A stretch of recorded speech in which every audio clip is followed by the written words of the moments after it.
Hey everybody, Stacy here from Stacy Wells Artistry, and today I'm going to do something a little bit different. I've got a couple of paint pouring videos out, but I also do stained glass, and I wanted to introduce y'all to that a little bit. And I'm totally self-taught with all of this, and a lot of what I learned on YouTube.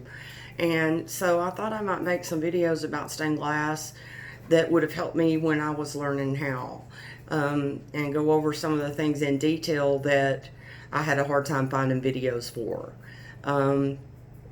So I'm going to do a couple of segments, and we're making a piece, and we're just going to start from the beginning. I've got this little geode thing here, and I want to put that in a piece, and it's going to be a pretty simple piece other than that, so I thought it would lend itself well to this. We're going to use these bevels right here, and I thought I'd start from the very beginning and just go through what the stages of what you need to do and the tools that you need. And just, it may seem a little redundant to those of you who've done it before, but I know there are people out there that were like I was, that really needed somebody to go over the details, and tell you exactly what to do.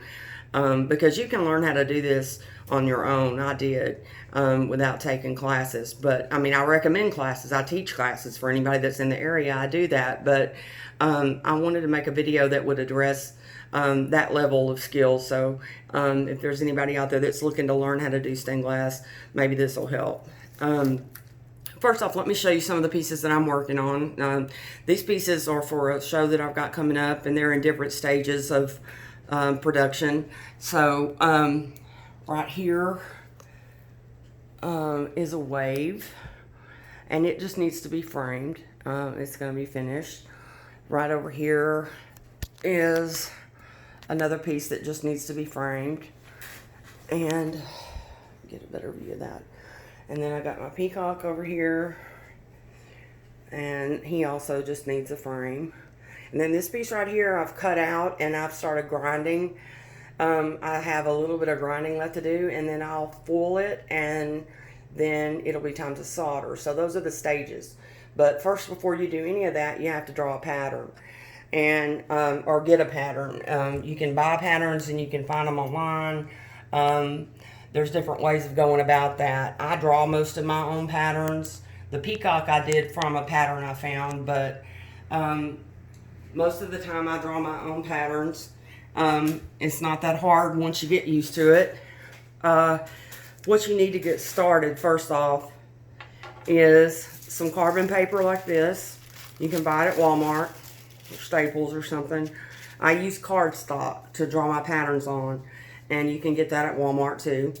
Comes in a big, big package. And you need some Elmer's glue, the sticks. I use those. You're going to need a ruler, and you need a pencil and a pen. And I prefer these that have the different colors on them, because you do tracing. And if you have a pattern and you've traced over it a couple of times in the same color, you can't see your lines. And you need to be able to see your lines for every piece. And with this, you can use different colors to do different tracing. So I like that. Okay, from the beginning, you get some cardstock and put it together in the size that you want. For this piece, I just wanted it 2 pieces. It's going to be kind of small. It's going to be about this size. So I put 2 pieces, and then I glued them together with the glue stick right here. Sealed that up, and then I've got this right here. And this was just a plain sheet. So I put my little stone on here. And then I decided what I wanted to go around it and how I wanted it to look. I got my ruler and I measured out all these distances. Because on something like this, on a geometric pattern, if you're doing distances like this and shapes like this, they need to be exact. You don't want this side to be bigger than this side or whatever. So I measured these distances out, and I drew it all out in pencil. And then I got my ruler and I made sure all my lines were straight. And we're going to have bevels in the corners and on the sides. So I drew out the places for those. Okay, after you get done doing that, you'll have this paper with your pencil drawing on it. And then you need to make a copy.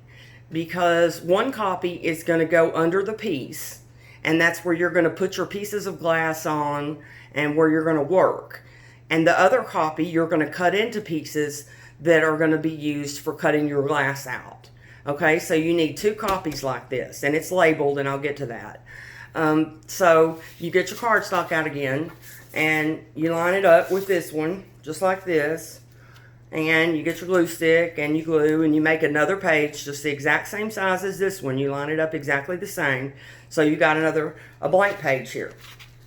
Alright, I've got one made right here.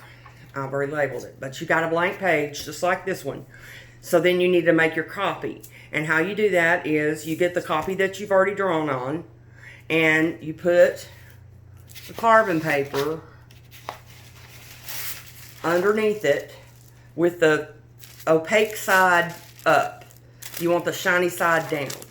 Okay? So you're going to put that down like that, and you're going to put your blank copy that you made underneath. That way, when you trace on this, it will come through the copy paper and go onto your blank page. And you'll end up with 2 copies that are exactly the same. Okay, I hope that's clear. Okay, so you got your carbon paper underneath there, and then you've got your page here that you've already drawn on in pencil. Then you get your pen, and you're going to go over all of these lines and make it exactly the same. And then you need to label these blocks, because these are going to be your pieces.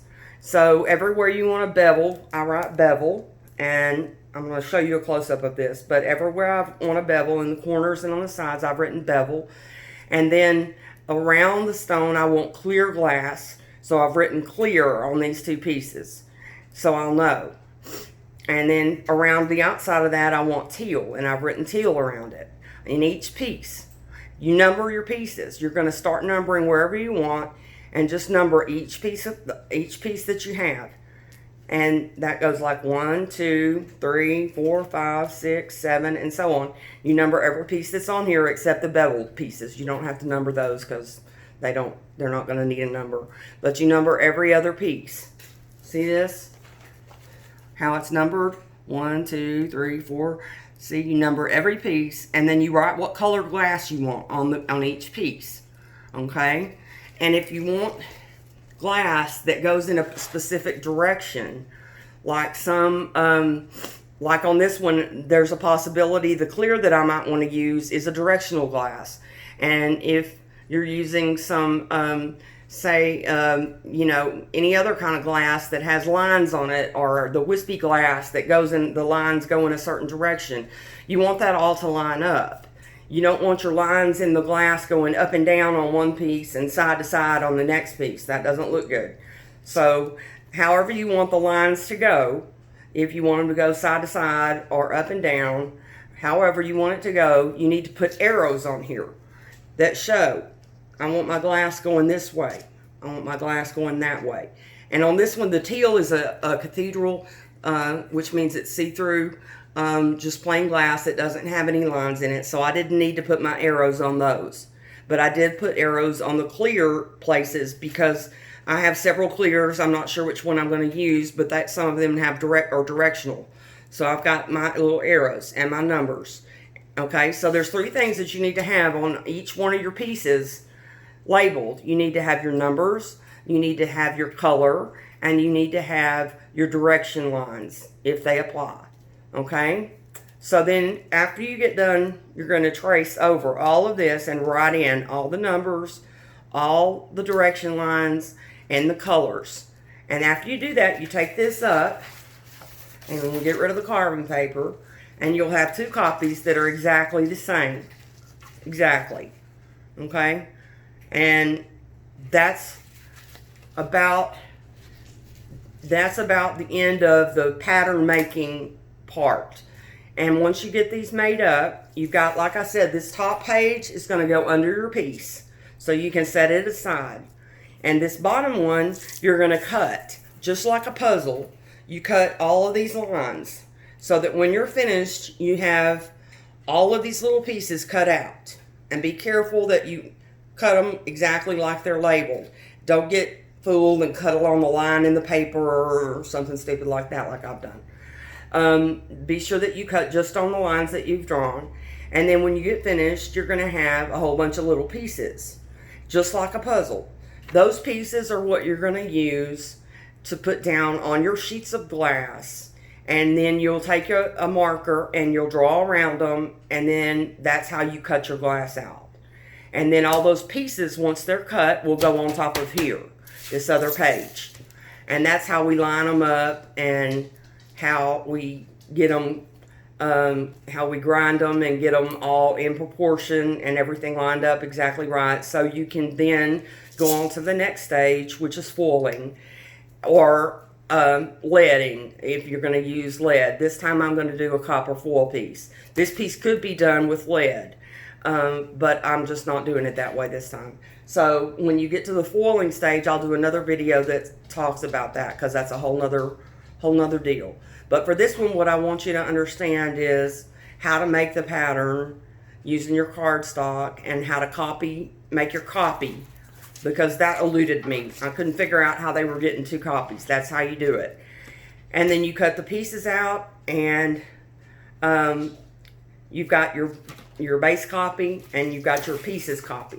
And then when you cut your pieces out, you're all ready to get started cutting. All right. Now, we'll go over the cutting tools when we're to that stage. But this will be the end of this video. The next stage that we're going to do will be cutting our glass out. And then we'll do a stage on foiling. And then we'll do a stage on soldering. Somewhere in there we're going to grind. We'll do the grinding when we do the cutting if we can, if there's enough room. So anyway, like I said, tools you're going to need are a glue stick, some carbon paper, some cardstock, a ruler, a pen and a pencil, and an idea. And you're ready to get started. Here, I'm going to show you one thing. Here's a piece of that directional glass. I want to show you. See that right there, the lines? That's what I was talking about. You want all those to go in the right direction. All right, that's gonna be all for today. And take a look at what's possible, because you can do this. I will go as slow as I possibly can. And then if you have any questions, please feel free to make a comment and ask me if I've overlooked something. If there's something about this part of it that's confusing, please let me know, and I'll address it in the next video. But for now, you're going to be ending this point with your copies or your pieces if you go on and cut them out, and then we'll be ready to cut next time. All right, thank you very much for joining me today. I appreciate it. And if you learned anything or you like anything about it, please like and subscribe. That helps me a lot. Anyway, thanks for being here, and please tune in for the next segment. I'm going to label these on my page. You know, something like stained glass 1, 2, and 3, or you'll be able to tell. So anyway, take a look there, and also take a look at my other painting videos, because I've got a few of those up there, and some resin work that I've been working on. Anyway, thank you all very much for joining me today, and please join in again for the next time. All right, thanks.